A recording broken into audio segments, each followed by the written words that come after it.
Welcome to Drunk Bible Study. This show's mission is to read every single word of the greatest story ever told. A warning to our listeners, the hosts of this show are sinners, but they're doing their best. There will be drinking and there may be some swears. They did say they'd try to keep it clean, but I wouldn't put my money on it.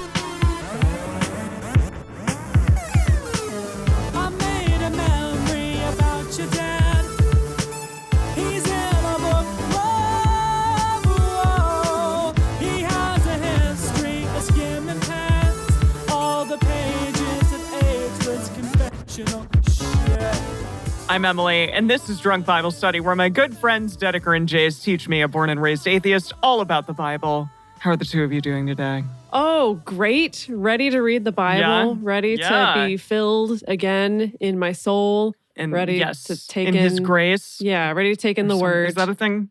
Yeah. People say? Yeah. Is that a thing? Is that what we say? Is that a thing? Filled with his grace. I feel like I've heard that before. Like, I hear a lot of people talking about grace and that, like, you should give yourself grace and filled with his love. Yeah, it's so funny. Like in my day job, when I'm working with clients, I can always sniff out a former Christian. Why? When they're like... Because they use the word grace. They still use the word grace. Do you do that? I don't think I do. Do you use grace, Jace? You Grace Jace? Are you Gracie Jace? Gracie Jace. I mean, that is my nickname, is Grace Jace. Jace full of grace. Yeah. I don't know. I mean, I like the idea of, giving yourself grace, like the concept. I love that idea of just sort of letting yourself off the hook. Maybe as Ted Lasso says, go easy on yourself. I love that. It's like that kind of a concept. So that's nice. Yeah, that's interesting. It makes me think of also on film sets. So, we're obviously making a lot of films right now with all the Drunk Bible Study Extended Universe stuff that we're doing. Gosh. Yeah. But, with that, with the unions, right? If you get to the point where you're supposed to take a mandated lunch break, but you're in the middle of finishing a shot, you can call grace, which gets you an extra 12 minutes or something that you can keep working without having a union violation. So nice. Yeah. Something we should be familiar with since we're running such a large empire of films. Oh, gosh. The Rock is he's working so hard right now. It's really amazing. We need to do these, these lower profits or things like Esther that don't really utilize The Rock, stuff like that. We really need those in there as well because he can't be in a million places at once, It's true. There's only so much one man can do. Yeah. Yeah. He's got to be working on his bid for the presidency and all sorts of other things. So. Yeah, exactly. I really like the idea that by the end of this show, by the end of us reading the Bible, that Emily will maybe be like an AI Christian. You're able to toss out some phrases that you've encountered before. You're not entirely sure if that's part of the culture. But not very genuinely. Yeah, exactly. That's fun. I like that. Yeah, I love that. An AI Christian, wow. Maybe that's the perfect Christian. Gosh, you're right. I don't know what a perfect Christian would be. Right, God, that's making me think if you could take one of those chatbot AIs and train it only on Drunk Bible Study, fed it the text from all of our episodes, and that's the only thing it's learned from. Oh, yes. What would you get? That would be not a perfect Christian is what that would be, for sure. No. Not a perfect Christian story. But a perfect DBS listener. There you go. Yes. So last week, we had a research, an arc comeback story. The arc, not an arc. The arc. No, a comeback story featuring the arc of the covenant. Right, a story, the arc. Sure. Yeah, feet, ... the arc. Yeah. So that was fun. It was fun to see it again. It kind of was a quick little snippet into just the arc coming back, and then that was it. And David danced around. Yeah. And his wife was so embarrassed. We had a big party. There was a party. Big party. Yeah, exactly. Right. His wife was so upset. She hated it. Saul's daughter hated his dancing. Yeah, I hated his dancing. Yeah. And I said to Jason Dedeker, it feels, and maybe this is how the New Testament will feel, but it feels like we're just getting little other snippets of what happened in David's life. And so it's just, it's this interesting other side of the story like a different, but it's during the same time that we've already encountered before. It's fascinating. Yeah, it's telling the same stories again. It seems like this time around they're mostly shorter. I feel like I remember us spending longer. For sure. We're blasting through it. But I feel like this time around we got a lot more details about the big music festival they had once the Ark was back. There you go. Yeah, you're right. Weirdly. Like so things like that nobody really cares about, but we're reading about it anyways. It's like all the appendices at the end of Lord of the Rings. Tolkien really cared about this, and all the intense nerds like myself really care about it, and nobody else does. Exactly. Right. Exactly. So the Bible nerds are loving Chronicles. We're the intense nerds. There you go. Yes. Yeah, it's beautiful. We are those nerds. Beautiful. Wow. Well, what are the two of you drinking today? Well, for myself, I decided today to make it relaxing times. Make it Suntory time. For relaxing times. Suntory highball. Suntory time. I'm not having the same whiskey that Bill Murray was having in that movie. I'm just having a Suntory highball, which is their much lower end whiskey mixed with soda. Nice. Lovely. I'm having kind of like a little, pre-mixed gin and soda, and I decided to mix some fruit juice into it, and it's actually not too bad. It almost has a little bit of mimosa vibes. I feel okay drinking it in the morning. So better than that crap that I made when I was there. Yeah, sake and whatever the heck. What are you drinking? I realize this looks a lot like the one that I made last week, but it's totally different. It's a tequila smash with blackberries. It does look identical. It's like dark red and has berries in it. I know. I was like, but it's different. Yeah, it has orange liqueur and also tequila, and then a little bit of Aperol, and it's excellent. It's really nice. I went out and got some tequila today because the house doesn't have any alcohol in it from the last time from when I left. So it's very tasty. I like it a lot. I'll post it. I'm going to be better about posting all my drink recipes. Yeah, now that you're making pretty cocktails again, you got to be posting those pictures in the Patreon. Indeed, yes. Last week's is up there. So let me know what you all think about it and if you tried it. I really liked that one. Okay, we are reading today Chronicles 17 through 20. All of these are really bite-sized chapters. That's why we felt we could do 4. And then we are reading Proverbs 6 in its entirety. Beautiful. Shall we? In a world where David is king and he's returned the Ark back to his people and had the best music festival you've ever seen. And he also danced a lot. And his wife hated In that world, we are reading 1 Chronicles 17 through 20, and then some wisdom from Proverbs chapter 6. As we get started, we want to remind everyone to read responsibly and drink responsibly. You can drink along with us, or you can listen while you're in the car. But please do not do both at the same time. And with that, 1 Chronicles 17.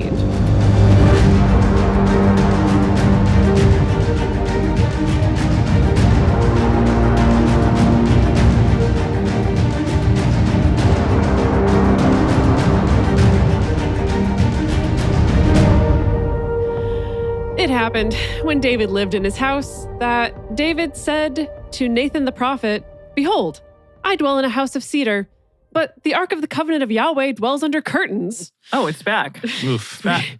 Cool. It's back. We just shoved it in a closet, though, I guess. Yeah. Well, I like the under curtains. Like you just stacked some curtains in the linen closet on top of it. Yeah, it's like the little closet underneath the stairs that I have in my place. And just there's an array of shit in there. That's where they put the Ark. Cool. Yeah, with Harry Potter. Exactly. Nathan said to David, "Do all that is in your heart, for God is with you." It happened the same night that the word of God came to Nathan, saying, "Go and tell David, my servant, thus says Yahweh, you shall not build me a house to dwell in, for I have not lived in a house since the day that I brought up Israel to this day, but have gone from tent to tent and from one tent to another in all places." Oh, wait, that's God? Yes, it's God.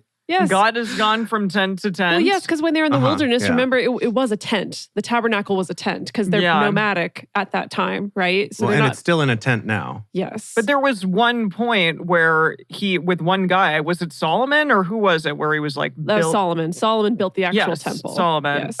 Okay. So he just doesn't want it yet. No, not yet. Got it. I forgot that Nathan was David's prophet. Yeah, Nathan's back. Yeah. Yeah. Who did we have play Nathan? Let me pull up the list here. I've got it up. I can find it here. I have it. Oh, maybe we never cast Nathan. What? Oh, shoot. No. Why did we do that? Wait, what? How did that happen? Okay, so Nathan the prophet. Boy, could I make a pitch for... I was just thinking about Westworld the other day. Jeffrey Wright. I love him. Westworld. I love him. And I realized we haven't cast him in anything yet. Have we not? Are you serious? Really? I'm pretty sure we haven't cast him in anything. Sure. Yeah, throw him in there. We're not talking about Jeffrey Rush. Jeffrey Wright? No, not Jeffrey Rush. Jeffrey Wright. Oh, yeah. Is his name right? Yeah. Yeah. Yeah, he's great from Westworld. That's pretty good. I could see him as Nathan. That'd be pretty good. Right. Okay. He has that prophet vibe to him, right? Where he's just like, yeah, do what you want. And then comes back. He's like, actually, Yahweh says, I didn't ask for a house. How dare you build me a house? I could see that. Because he can get intense sometimes too. He really can. I think he's a good prophet. Okay, great. Yeah. There he is. Okay, where was it? Yeah, okay, not 10 to 10. In all places in which I have walked with Israel, spoke I a word with any of the judges of Israel, whom I commanded to be shepherd of my people, saying, why have you not built me a house of cedar? Right, okay. I remember this now. Where David wants to build him a house and Yahweh's like, did I ask for a house? Excuse me. They are such a married couple. Oh my gosh. And okay. Now, therefore, thus shall you tell my servant David, thus says Yahweh of hosts, I took you from the sheep pen, from following the sheep, that you would be prince over my people Israel. Oh gosh, he's really rubbing it in. He was a shepherd boy, yeah. He was a dirty little shepherd boy. He was. And I have been with you wherever you have gone, and have cut off all your enemies from before you, and I will make you a name, like the name of the great ones who are in the earth. I will appoint a place for my people Israel, and will plant them, that they may dwell in their own place, and be moved no more. Neither shall the children of wickedness waste them any more, as at the first. And as from the day that I commanded judges to be over my people Israel, and I will subdue all your enemies. Moreover, I tell you, that Yahweh will build you a house. Oh, I see. I'm going to do it. How dare you build me a house? Don't you do it. I'm doing it. I'm not fired. I quit. Wow. I don't know. These two have a really interesting relationship. Really truly. So I just wanted to point out that I'm looking at the Message translation here. And Eugene, whenever God is talking about the house, he's putting it in quotes. Huh. Oh. He's like, you will not build me a house to live in. I'm like, what do you think this means? Eugene, what are you saying? Yeah, he does it a few times where he puts it in quotes. A house. What a weirdo. Is Eugene trying to lean into the nuance of, God cannot be contained. How dare you think that you can just build a frickin' house in the suburbs for Yahweh? Is that what they're saying? Maybe. That's not the read I get from this translation. David's trying to do a nice thing for Yahweh, okay? He wants to pick him up and walk him over the threshold, and Yahweh's like, I am my own woman thing. I am my own deity. Yeah, exactly. Okay. It shall happen when your days are fulfilled that you must go to be with your fathers, that I will set up your seed after you, who shall be of your sons, and I will establish his kingdom. He shall build me a house, and I will establish his throne forever. Right, that's what Emily was saying. Yeah. Why does he need a freaking prophet? Yahweh's just talking to him. No, this is to Nathan.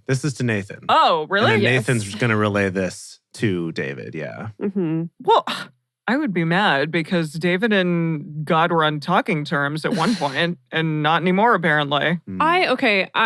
My conspiracy brain is going, okay, this was probably written after the fact, after Solomon has already built a temple. And maybe there's some grumblings from people being like, well, why didn't David do this? Why didn't David build him a temple if he was such a special boy? Oh, fascinating. That's an interesting idea. So now we need to retcon. Oh, no, Yahweh specifically told him not to build him a house. That's why. He wanted to. He wanted to. Of course he wanted to. He was perfect.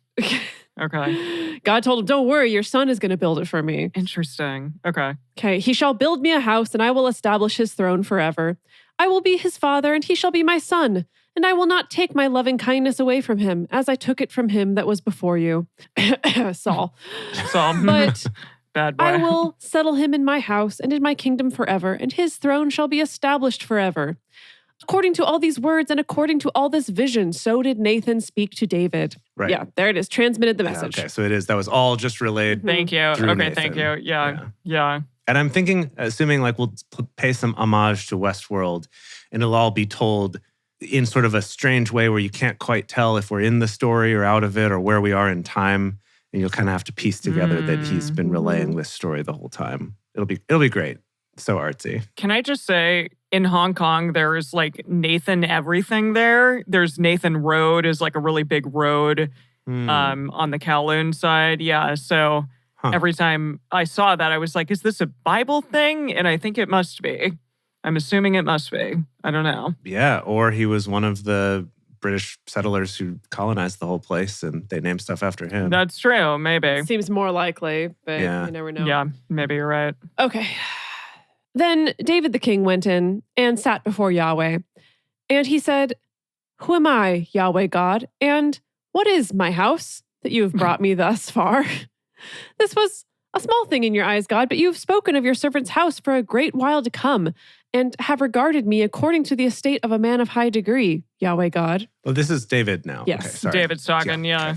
Okay. "What can David say yet more to you concerning the honor which is done to your servant? For you know your servant. Yahweh, for your servant's sake and according to your own heart have you worked all this greatness, to make known all these great things." He's talking about himself, right? Like he is God's servant? Yes. Yes. Okay. Yeah, is he Yeah. referring to himself in third person? Yeah, I think so. Okay, that's cool. That's fun. "Yahweh, there is none like you, neither is there any God besides you, according to all that we have heard with our ears. What one nation in the earth is like your people Israel, whom God went to redeem to himself for a people, to make you a name by great and awesome things, in driving out nations from before your people, whom you redeem out of Egypt." Sorry, somebody asked in the chat to remind us what was in the Ark of the Covenant and asked, was it the 10 Commandments? Yeah, wasn't it the 10 Commandments and then Wasn't Aaron's that- budding rod? What? It was Aaron's Oh, his rod. Aaron's rod. That had the almonds come out of it. Yeah. No, just almond flowers, not Okay, almonds. sure. The buds of almonds. Yes. Right. Okay. Yeah, I think that was most. There are probably a few other little holy things, but Trinkets, I think those were the little tchotchkes. Yes. right. It's God's jewelry box. Yeah, there you go. Okay, cool. Right. And like Sam is reminding us in the chat. And some radioactive shit. Yeah, oh, for sure. Saw shit in chat. Well, That happened. The whole thing's radioactive for sure. Oh, yeah. And now, Yahweh, let the word that you have spoken concerning your servant and concerning his house be established forever, and do as you have spoken. Let your name be established and magnified forever, saying, Yahweh of hosts is the God of Israel, even a God to Israel, and the house of David your servant is established before you. For you, my God, have revealed to your servant that you will build him a house.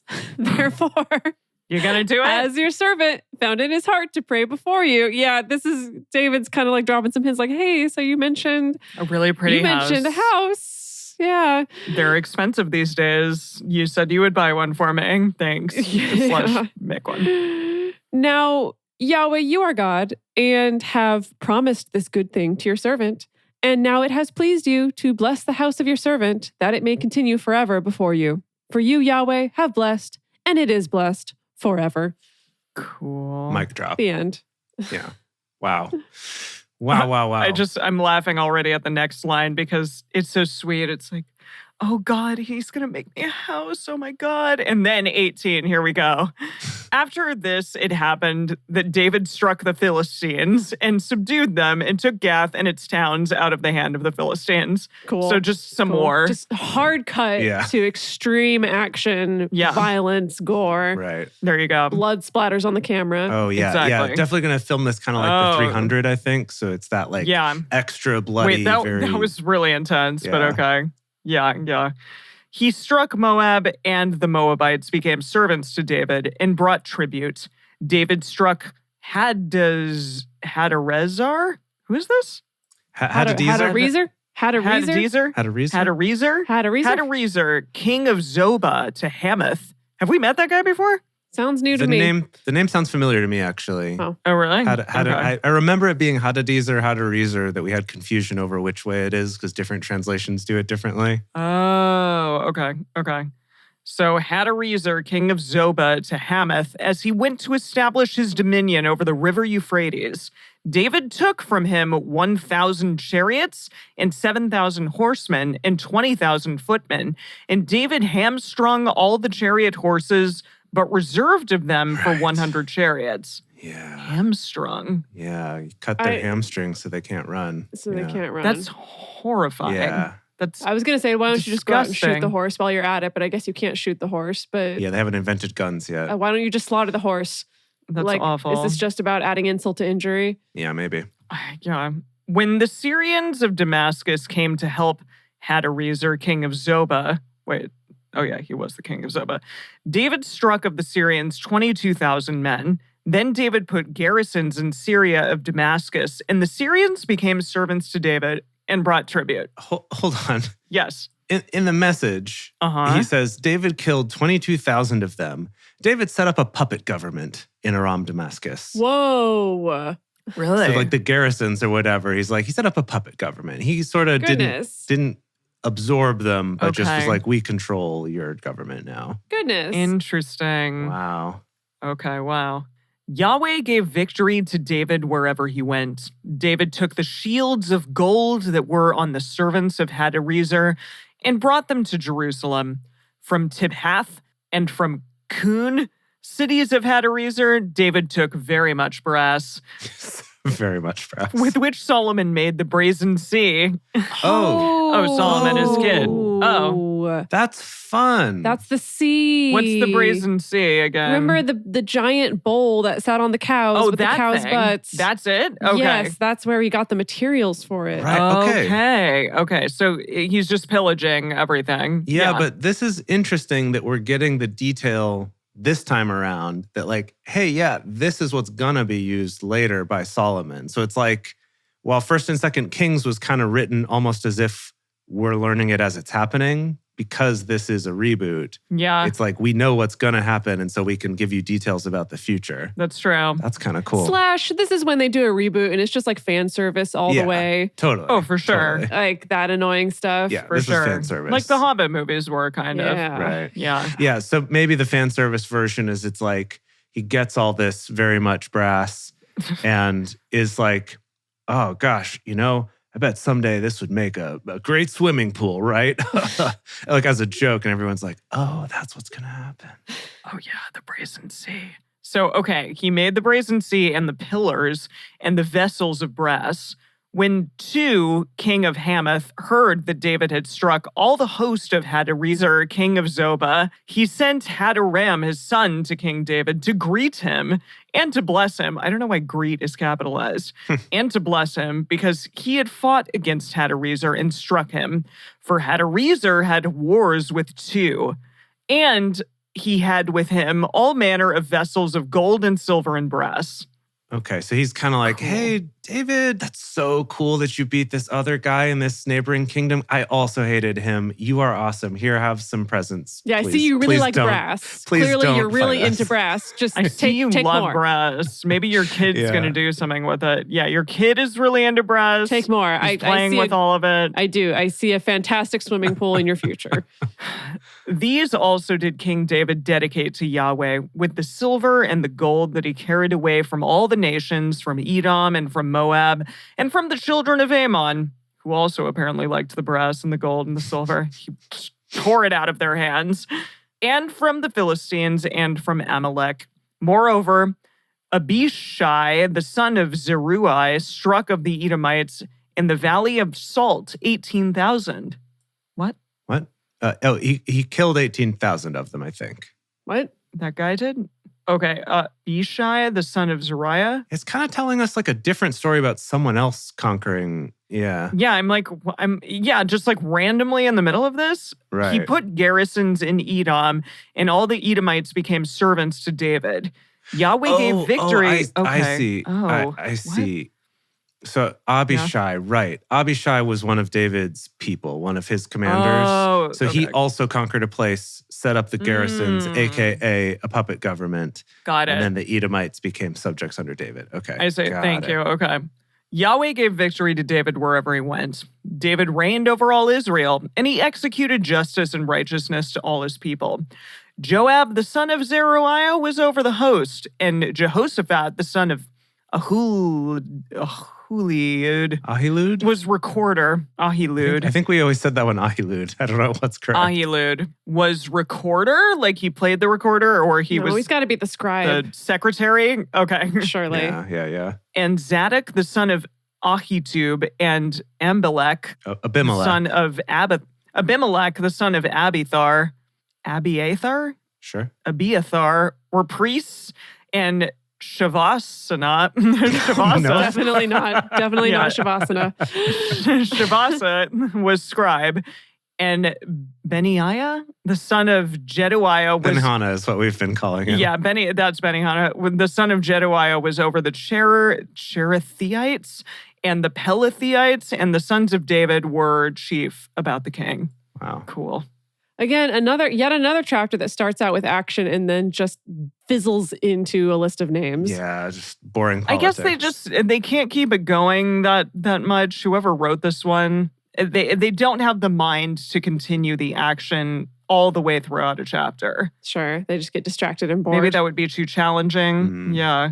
Yeah, I mean, I guess they're like, I got to get these names in. So I do appreciate mixing it in, though, rather than just hitting us with 4 chapters in a row of names like they did at the beginning of this book, or 10 chapters, or however many that was. Sure. Oh, gosh. Okay, I'm going to go on to some more battles that David did. But first, we're going to take a quick break to talk about some ways you can support this show if you love it. And the best thing that you can do is to tell your friends and your family members and people in line at the grocery store and people in your spin class, because they're stuck listening to you for that whole hour. So you could go on and on about how great Drunk Bible Study is. You really have some time to convince them. We would love to have you and them here at the live shows. They're super fun. They're every Thursday. You can get information at drunkbiblestudy.com/live, where you can check out our schedule for upcoming shows and links for where you can listen to those on Twitch. And also just have them listen to the show if it's something that you think that they would enjoy. We really enjoy having more people getting to hear this show and contributing and sending us their messages. I feel like we've gotten more and more emails and things coming in from people saying, I'm almost caught up. I'm ready for the live shows. But also, if you're new, just come. Just jump on in. You don't even got to wait till you're caught up. Just come join us in the live shows. It's a lot of fun. Yeah. And if you would like to support us financially and help this show keep going and keep growing, you could do that at Patreon. At patreon.com/drunkbiblestudy, you can become a parishioner. And as a thank you, we have things like early releases of episodes, personal toasts on the show, Emily's drink recipes, along with beautiful pictures of her drinks, and of course, our undying love. And we're back. And it is time for everybody's favorite David. The one and only. The one and only. 1 Chronicles chapter 19. It happened after this that Nahash, the king of the children of Ammon, died, and his son reigned in his place. David said, I will show kindness to Hanun, the son of Nahash, because his father shown kindness to me. So David sent messengers to comfort him concerning his father. David's servants... That's nice. Yeah, it is nice. David's servants came into the land of the children of Ammon to Hanun to comfort him. But the princes of the children of Ammon said to Hanun, think you that David does honor your father in that he has sent comforters to you? Aren't these servants come to you to search and to overthrow and to spy out the land? Spies and thieves. Wow. So Hanun took David's servants and shaved them and cut off their garments in the middle, even to their buttocks, and sent them away. Oh, okay. Hold on. That was a surprising thing to do. Let's pump the brakes. What if they really were just nice people there to help them out? If the story is to be believed, that is the case. Oh. I guess he didn't kill them or injure them. He just humiliated them. Right. So, right. As sort of a way to insult back to David, to be like, I see your tricks. I'm going to embarrass these guys. Yeah, they have like hospital dressing gowns on basically now. Yeah, with their butts showing. Yeah. Yeah, exactly. Like, gotta walk all the way home with your butt hanging out. Mm-hmm. Yeah. Yikes. Then there went certain persons and told David how the men were served. He sent to meet them, for the men were greatly ashamed. Yeah, no kidding. The king said, "Stay at Jericho until your beards be grown, and then return." So no one has to see you like this. You can hide out while you regrow your beards. We can't do anything about your butts, but... Yeah, I guess that's an easier fix. It's like, here, put some pants on, please. When the children of Ammon saw that they had made themselves odious to David, Hanun and the children of Ammon sent 1,000 talents of silver to hire them chariots and horsemen out of Mesopotamia and out of Aramaica and out of Zobah. I'm a little confused about what's happening. Yeah. I think they're... I don't know. They pulled the tiger's tail and now they're like, oh, shoot. We better stock up on some chariots in case he gets real mad at us. Okay. Well, what I'm wondering is if it's the new king, this new upstart young king who inherited the throne did this, but then all the other, governors and such are like, oh no. Let's send nice things to David. We need to be scared of him. Yeah. Okay, let's see. So they hired them 32,000 chariots. And the king of Maacah and his people, who came and encamped before Medeba. The children of Ammon gathered themselves together from their cities and came to battle. Oh, wait. So they're fighting? Oh. Are they fighting this new king? I'm so confused. Why are they fighting? What does the message say? Does he clarify it? Yeah. Yeah, let's see here. So when it dawned on the Ammonites, this is good. When it dawned on the Ammonites that as far as David was concerned, they stank to high heaven, they hired... That's not helpful. They hired, at a cost of 1,000 talents of silver, chariots and horsemen from the Arameans of Naharaim, Maacah, and Zobah, 32,000 chariots and drivers, plus the king of Maacah with his troops, who came and set up camp at Medeba. The Ammonites, too, were mobilized from their cities and got ready for battle. I see. So it's more, so they weren't trying to appease David. They're like, oh, we better get our defenses in order because David didn't love that insulting thing we did. Okay. Interestingly. Okay. Got it. Surprisingly, he wasn't a huge fan. Got it. Okay. So they have this big army of mercenaries and some of their own people together. Okay. When David heard of it, he sent Joab and all the host of the mighty men. The children of Ammon came out and put the battle in array at the gate of the city, and the kings who had come were by themselves in the field. Now, when Joab saw that the battle was set against him before and behind, he chose all the choice men of Israel and put them in array against the Syrians. The rest of the people he committed into the hand of Abishai, his brother, and they put themselves in array against the children of Ammon. I see. So they're facing the two different directions because they're surrounded. Whoa. He said, if the Syrians be too strong for me, then you shall help me. But if the children of Ammon be too strong for you, then I will help you. Good battle tactics. Yeah. Great. Yeah. 4-star generals here. Everyone helps everyone. Got it. Yep. Be of good courage and let us play the man for our people and for the cities of our God. We're playing the man here. Got it. Play the man. We got a man up finally for once. Yes. And Yahweh, do that which seems him good. So we're going to do this plan. Yahweh, whatever you think is cool. Just love you. Thanks. So Joab and the people who were with him drew near the Syrians to the battle, and they fled before him. Okay. Wow, that was easy. Yeah, when the children of Ammon saw that the Syrians were fled, they likewise fled before Abishai, his brother, and entered into the city. Cool. So no fighting. Everyone just ran away. Okay. Then Joab came to Jerusalem. When the Syrians saw that they were put to the worse before Israel, they sent messengers and drew forth the Syrians who were beyond the river, with Shopach, the captain of the host of Hadarezer, at their head. It was told David, and he gathered all Israel together and passed over the Jordan and came on them and set the battle in array against them. So when David had put the battle in array against the Syrians, they fought with him. The Syrians fled before Israel, and David killed of the Syrians the men of 7,000 chariots and 40,000 footmen, and killed Shopach, the captain of the host. When the servants of Hadarezer saw that they were put to the worse before Israel, they made peace with David and served him.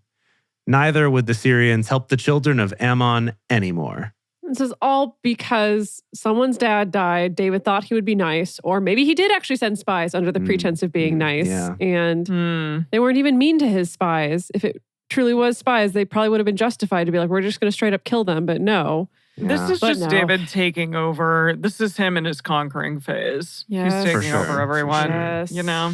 Yeah. But yeah, I like though that they hired the Syrians to help them fight against David. Mm-hmm. He beats the Syrians and they're like, yeah, sorry, David. They paid us and like we're cool though. We'll pay you the money they gave us as an apology. Wow. We're cool. We're not going to help them anymore. But just that it wasn't even started with them. Yeah. They just got hired. They were just the hired muscle, you know? Okay, we're going to bring this home with chapter 20. It happened at the time of the return of the year, at the time when kings go out to battle, you know, our favorite holiday season. Good. That Joab led forth the army and wasted the country of the children of Ammon and came and besieged Rabbah. But David stayed at Jerusalem. Joab struck Rabbah and overthrew it.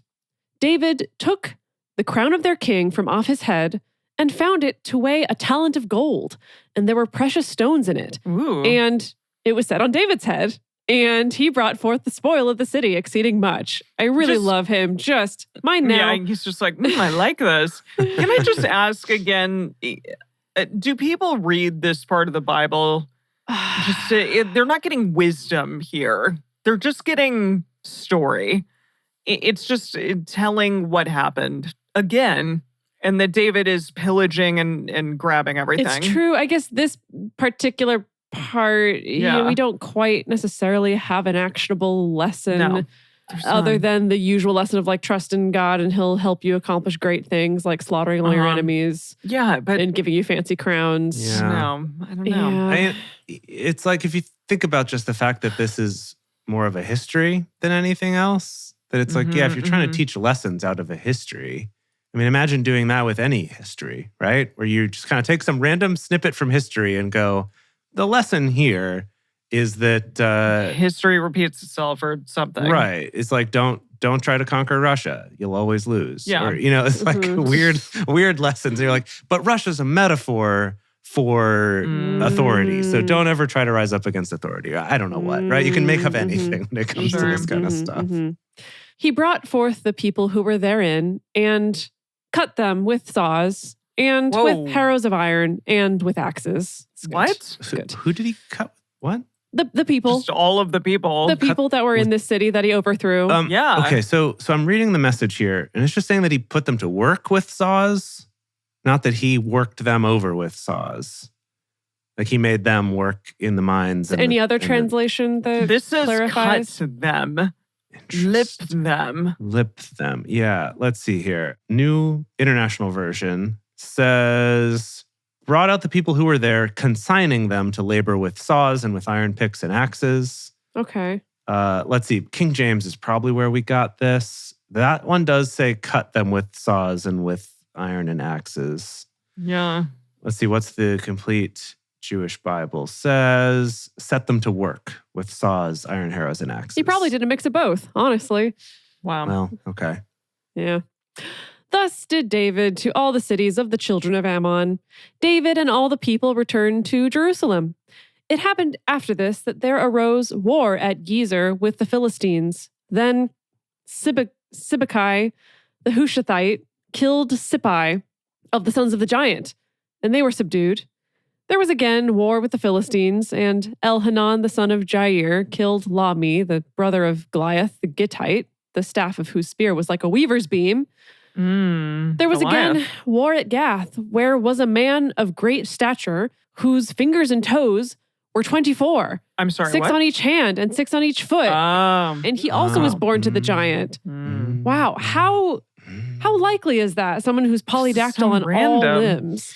Yeah. Yeah, and probably very unlikely, but Right? but pretty cool. That's got to be like so rare, unless I know nothing about genetics, which is quite Polydactyl. possible.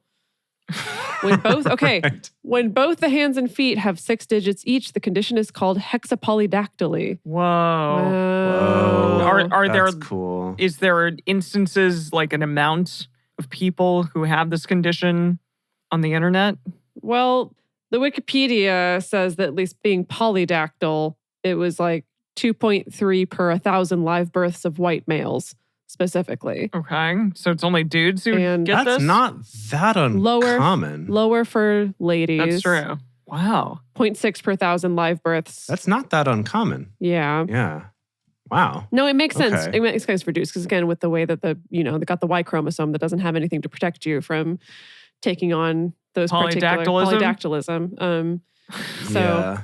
Anyway, this was a fun. Was a fun. That's fun. Sciencey tangent. Wow.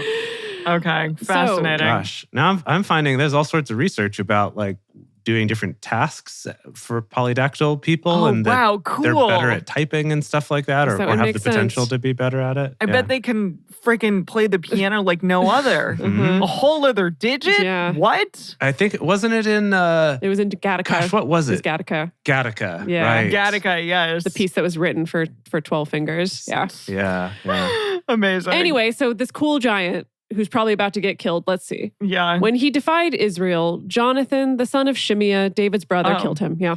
Got it. These were born to the giant in Gath, and they fell by the hand of David and by the hand of his servants. That's it. Oh, wow. That was the shortest chapter ever. That was it. Okay, let's learn some Proverbs. Okay. All right. Here we go. Now it's time for some wisdom from the book of Proverbs. Proverbs chapter 6.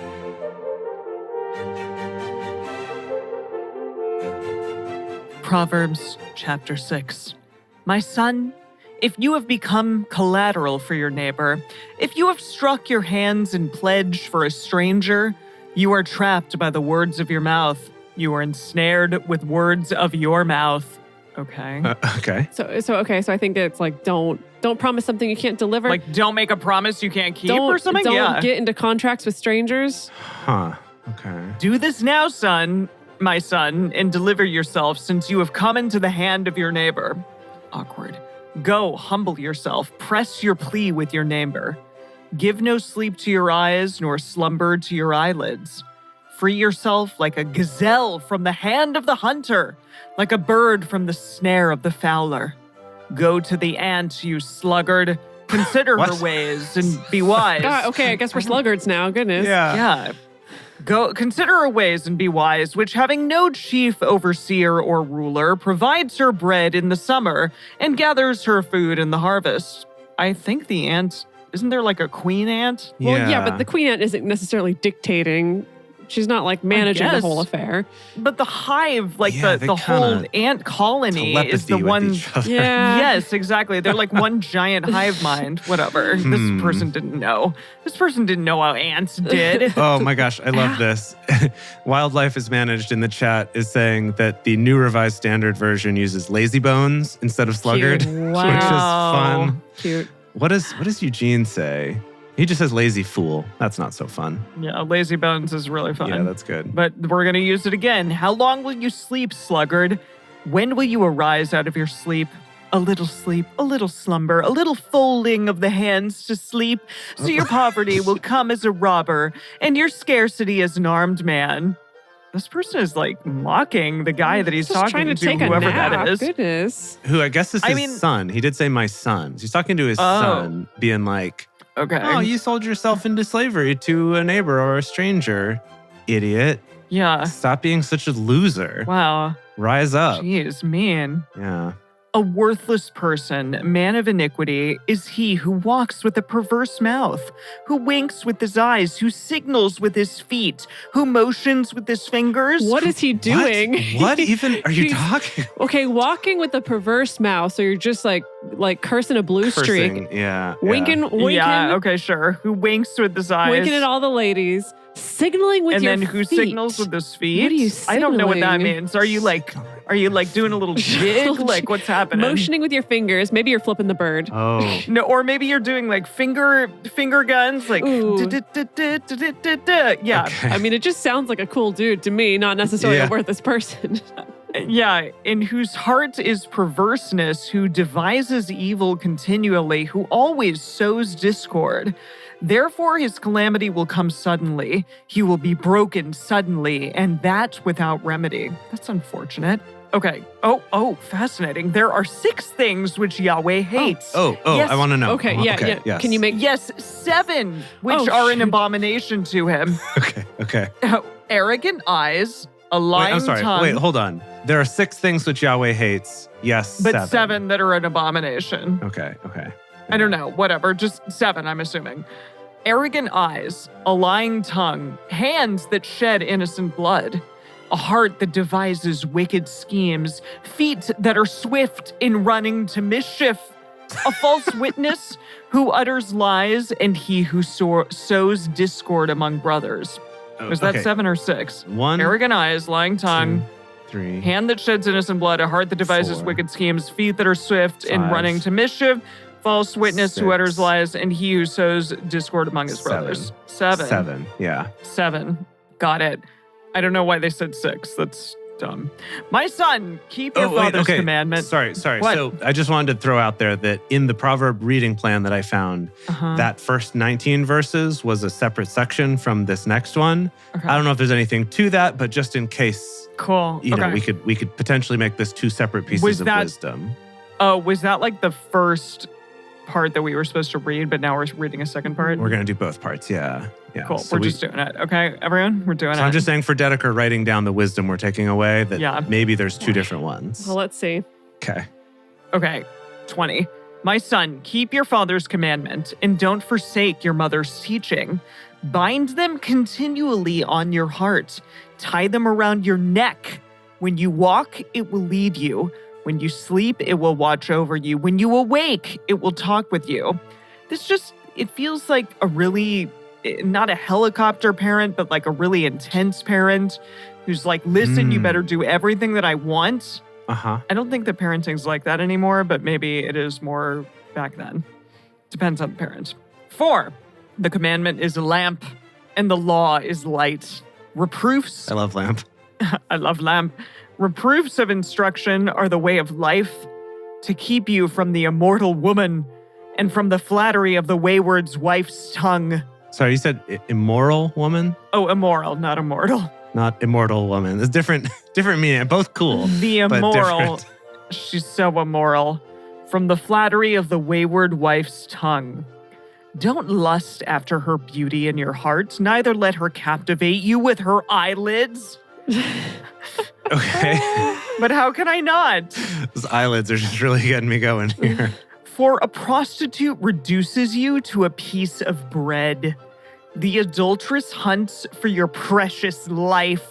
Can a man scoop fire into his lap and his clothes not be burned? No. Or can one walk on hot coals and his feet not be scorched? I guess depends on what Tony Robbins says. Yeah. So is he who goes into his neighbor's wife. Whoever touches her will not be unpunished. Boy. I see. Men? Because his neighbor's wife is hot like coals, you know what I'm saying? Yeah, for sure. Men don't despise a thief if he steals to satisfy himself when he is hungry, but if he is found, he shall restore 7 times. What? I don't know. Yeah, no, I think the idea is like people understand if you steal bread because you're hungry. But if you're stealing just to steal or because you were greedy and you get caught, you need to pay it back 7 times over. 7 times? Okay, thank you. Okay. He shall give all the wealth of his house. He who commits adultery with a woman is void of understanding. He who does it destroys his own soul. He will get wounds and dishonor.